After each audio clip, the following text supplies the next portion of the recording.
Assalamualaikum warahmatullahi wabarakatuh. Selamat pagi sahabat pelajar semua.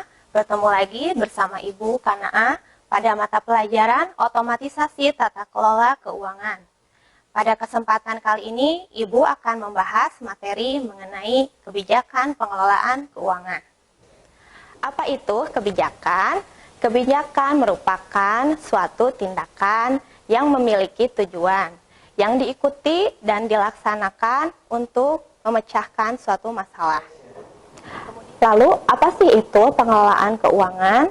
Pengelolaan keuangan merupakan salah satu langkah penting yang dilakukan oleh perusahaan untuk menentukan seberapa besar anggaran yang dibutuhkan oleh perusahaan dan menghasilkan sesuatu yang telah direncanakan oleh perusahaan tersebut.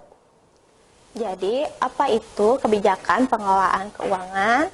Kebijakan pengelolaan keuangan merupakan suatu keputusan yang ditetapkan oleh perusahaan dalam melakukan pengelolaan keuangan agar tercapai tujuan yang telah direncanakan.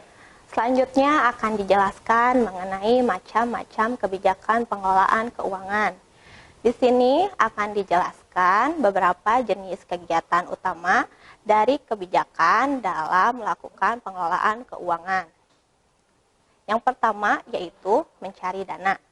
Mencari dana merupakan suatu kegiatan untuk memperoleh sumber dana.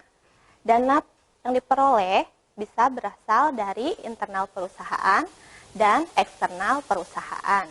Dana yang berasal dari internal perusahaan dapat berupa modal dari pemilik dan dapat berupa laba ditahan.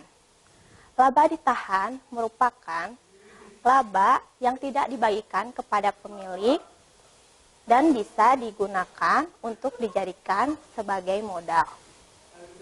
Yang kedua yaitu menggunakan dana.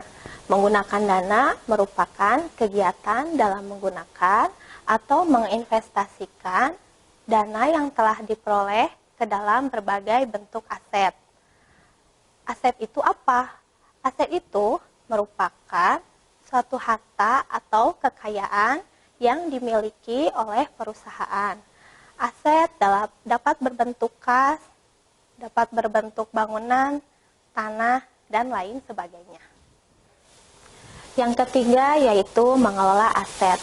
Mengelola aset merupakan kegiatan yang dilakukan setelah dana diterima yang kemudian dialokasikan ke dalam berbagai bentuk aset.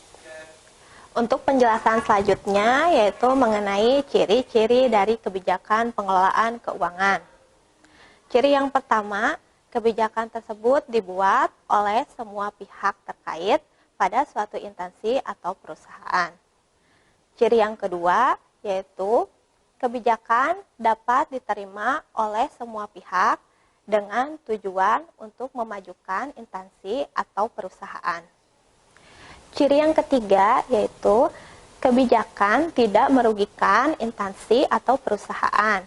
Ciri yang keempat, kebijakan harus transparan dan benar-benar dapat memecahkan permasalahan yang ada pada instansi atau perusahaan. Ciri yang kelima yaitu kebijakan pada perusahaan besar berbeda dengan perusahaan kecil. Sekian penjelasan materi dari Ibu. Terima kasih sudah menyaksikan. Jangan lupa like, comment, and subscribe.